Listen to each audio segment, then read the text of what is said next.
Hey everyone, last heads up for our Black Friday sale. We're going to conclude it here at the end of the month in November.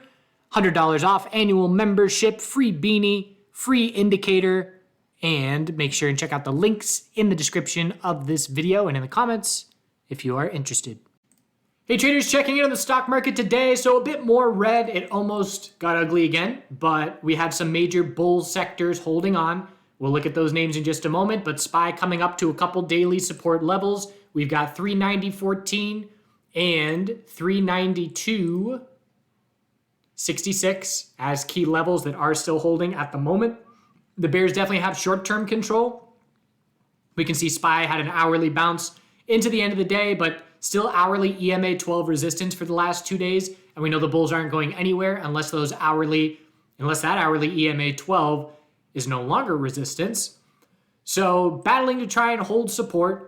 Low volume. You can see we've had pretty low volume. Obviously the holiday is a factor there, but now on the other side, maybe the World Cup is a factor. Just had a TheChartGuys member send me a link suggesting that has something to do with the volume dropping off.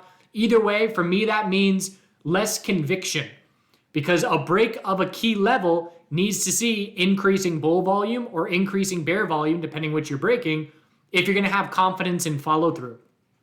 And if you look at QQQ, the bears followed through to break support today, and we just confirmed a daily downtrend. Well, we lost the daily uptrend, and we started weekly consolidation. We can say that much. And if we look at the daily chart, again, look at the volume. It's just not convincing. If we had increasing bear volume, we'd say, oh man, that's a clear break, and I just don't have that confidence right now. Clearly, QQQ is weak, and there's major names in QQQ to be trading bearish, and just looking at the hourly downtrend. So I'm on board with trading QQQ and big tech bearish as long as it is showing us weakness. We can see Amazon rejecting from daily EMA 12, just keep setting lower highs. And now looking back at 90.59 support, if that breaks, we're just looking back to our fear low. Apple, as we know, broke a tightening daily range yesterday. It followed through in a big way today, increasing bear volume. A couple headlines regarding Apple today. But the big question for Apple is, can the bulls now form a weekly tightening range with a weekly higher low? But again, you look at Amazon and Apple, and they both have a bunch of space for an hourly lower high to be the result of the next bounce. So as long as big tech is weak like this, and again, it just goes back to the exact opposite of what the bull market was. The bull market was led by big tech, Apple, Amazon, and they were just impenetrable as bulls. And now we're seeing this notable weakness and watching to see how the S&P 500, how SPY is rebalanced. And I'm anticipating that we're going to see tech cut from SPY and other sectors increased. I would assume the healthcare sector is going to be increased and the energy sector likely going to see an increase as well. Something to keep an eye on. Microsoft has been a stronger big tech name, but it has been pulling back on the daily as well, unable to get over this resistance zone. So long story short, QQQ is going to remain weak as long as its three main generals, Microsoft, Apple, and Amazon, are weak as well. The names that are holding up for the bulls, look at the financial sector and look at the healthcare sector. And you show me both of these daily charts on their own, and there's absolutely no red flag about them. Specifically XLV. XLF, you could say, okay, well, we broke resistance without much follow through. We need to be cautious of bulls tiring. But bulls were strong today. And so they're looking to try and form a daily higher low. So if I'm going to start feeling full on bear mode in the market as a whole, I have to see XLF and XLV lose the daily uptrend. Well, first they have to lose daily EMA 12, and then they have to lose the daily uptrend. And in the absence of that, yes, we can be bearish QQQ and bearish individual names, but it won't be the entire market because these other sectors will be holding things up. And that was the case today. XLF today there was really no point where there was any major weakness. It was all bull on the morning. And as XLF is doing that, QQQ is doing this. And so again, it's a bit of a tug of war. And because of that, SPY definitely dropped, but SPY on the day ended up down insignificant percent. And again, it was because XLF held up. So anytime I see a lead major sector remaining a bull, I know that the bears are not going to have a big time day. And likewise in the opposing direction. Anytime I see one of our major sectors as a notable bear, I know it's not going to be a big green day. So I was watching all day today for signs. Is XLF going to roll over and join Team Bear? And after setting this little 15-minute higher low and then negating a bear flag, that pretty much told me, nah, we're not going to roll over and have a fear day like we saw yesterday. Yesterday, our lead bull sector was QQQ on the morning, and it rolled over, and that's when all the fear hit. Wrong day. But yesterday. The dollar, another key factor. So are we going to be looking for the QQQ bears to get followed through? Is SPY going to follow QQQ and lose the daily higher lows? We're going to have less confidence in that if the dollar just sets a daily lower high here. Anything under 108 is a daily lower high. If we set a daily lower high and bulls don't prove anything on the daily chart for the dollar, that's going to continue to favor broader market bulls.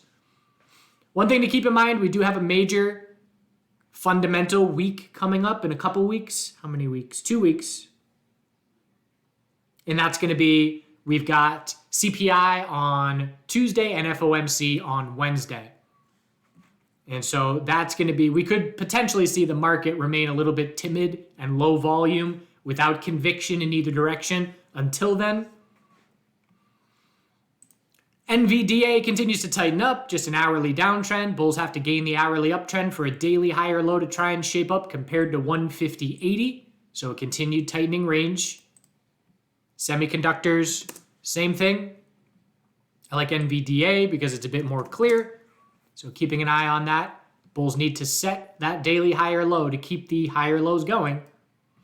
We had Tesla reject from daily EMA 12 resistance for the third day in a row. Little double bottom. We broke the low of yesterday, but only by 25 cents. But weakness. We saw relative weakness again today. And if you look at this double bottom at the low of the day and then that rollover, look at what QQQ was doing.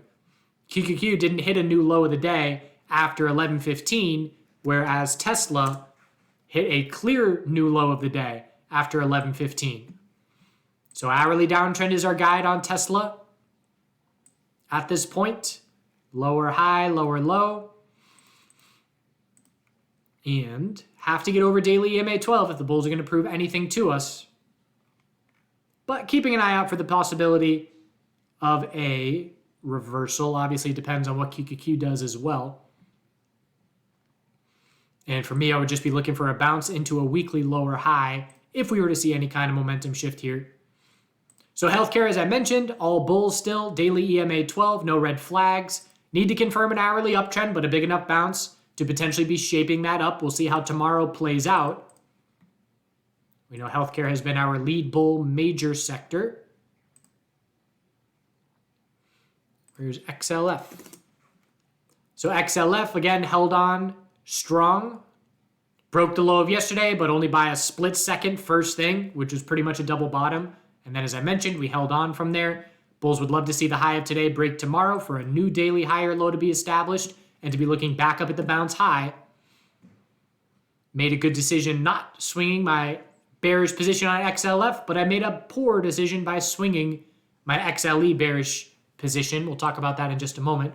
XLE, a daily inside bar. Growth names did stand out with relative strength this morning. ARKK, biotech sector, XBI, IWM, even some crypto names like Coinbase. They had some relative strength this morning. It didn't stay very long. You can see that morning and then just equilibrium, just tightening up all day. But that really nothing to gain from that. You know, it was nice to see, hey, we haven't seen, the growth bulls lead in a long time, but didn't really amount to anything. I haven't been focusing on the growth names nearly as much recently. So just a daily inside bar. We'll see which direction it breaks tomorrow. Biotech sector, daily inside bar. Again, just a choppy tightening range here. Let's go with, this morning I started with no edge on the direction of the day. And I knew I wasn't comfortable looking bullish. I was scouting bearish entries, looking for the hourly lower highs that I talked about yesterday. For example, with higher opens this morning, Netflix, Meta, QQQ, all these names were looking for daily or for hourly lower highs to be the result of the bounce. But SPY and QQQ here on the morning, the bears just didn't have any follow through. We broke the low of yesterday straight into a notable bounce, and then we got a failed 5-minute uptrend into a big dump. That dump kind of came out of nowhere.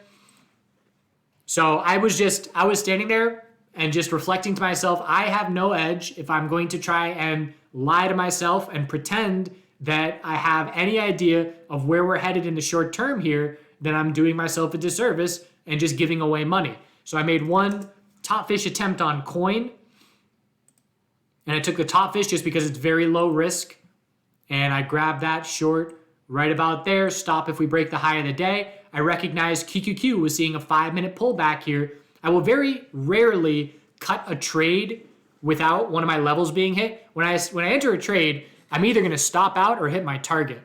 And in this instance, this is one example where neither of those hit and I exited. And the reason was I was looking for a QQQ 5-minute pullback. I was looking for coin to set a 15-minute lower high compared to the high of the day.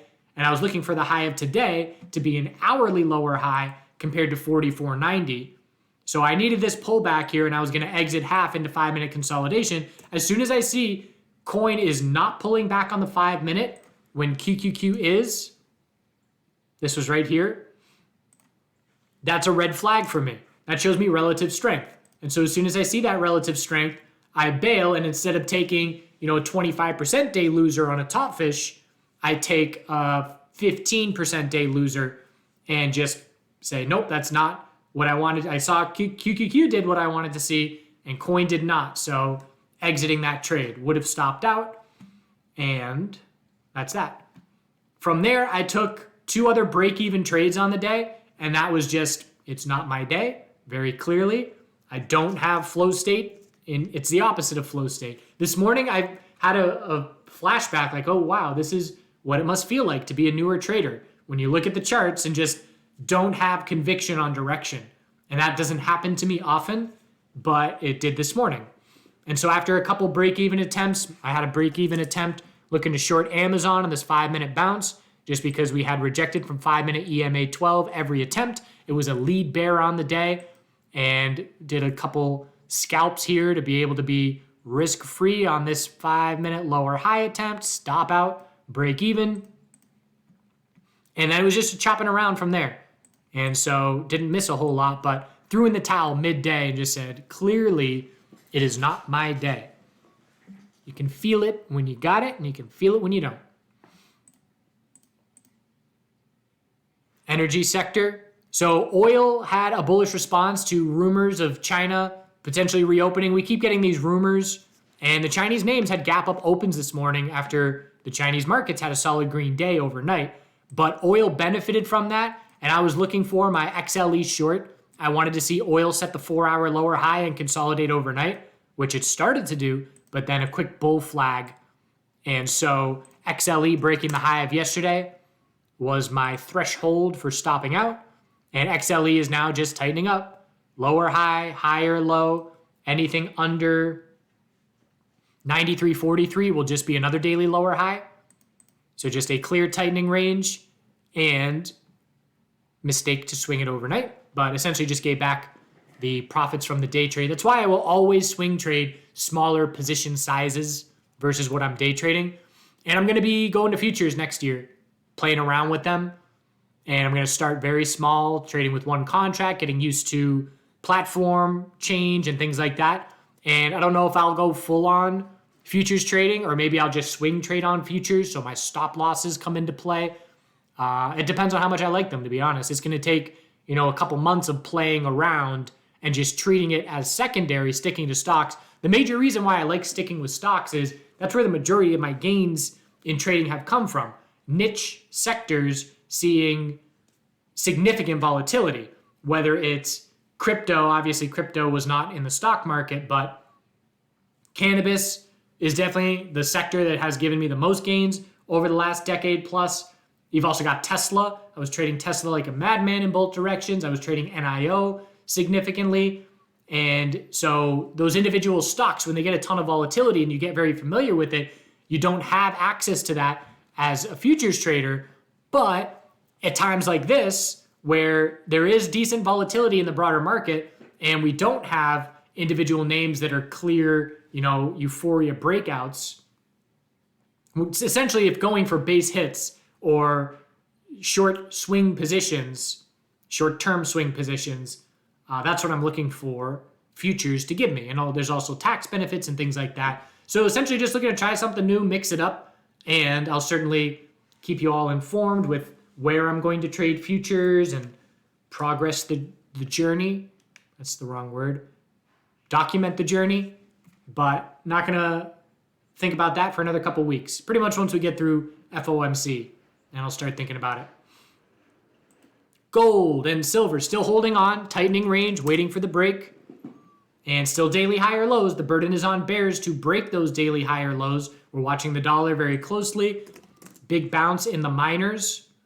And that's the kind of move, again, where, I can't trade the miners on futures, but yesterday into the end of the day, that's definitely a bounce that I would look to play. But because the end of the day was right there, I don't take that trade. But perhaps if I'm trading gold or silver futures, I do take that trade. But overall, daily inside bar on the miners, keeping the daily uptrend going. And still possible to be a head and shoulders. If we fail 36.18 and drop down and break 33.34, it's a big right shoulder and a small left shoulder, but that's a possibility. Again, it all depends on the dollar. The metals are going to lose the daily uptrend if the dollar breaks the daily downtrend, is essentially what it boils down to. But holding on for now. Oil, as I mentioned, we already did it. Natural gas, daily higher low is set, but not the kind of reaction the bulls want to see. You don't want to have a double top of resistance and to break it straight into a loss of support. That's a red flag. It doesn't mean it's game over on this bounce, but it definitely needs to get your attention if you're a bull here and say, okay, that is not ideal. Maybe I size down my position. Maybe I adjust my stop loss, but still looking for a 4-hour higher low compared to 647. Just need a more convincing move over the high of yesterday, because obviously the last thing the bulls want to see is a confirmed daily downtrend. 647 is the must-hold support level at this point. So that's where we stand overall. A very uneventful day for me. And we will see what tomorrow brings. We'll see if bears are able to follow through. Again, every single day from here on out, does XLF and XLV show us any kind of notable weakness on the daily chart for SPY bears to join the QQQ bears, or do XLF and XLV continue to keep SPY stronger and continue to keep fear out of the market as long as they continue to hold their daily EMA 12 supports? I hope you had a good day. Appreciate you watching. Do good things.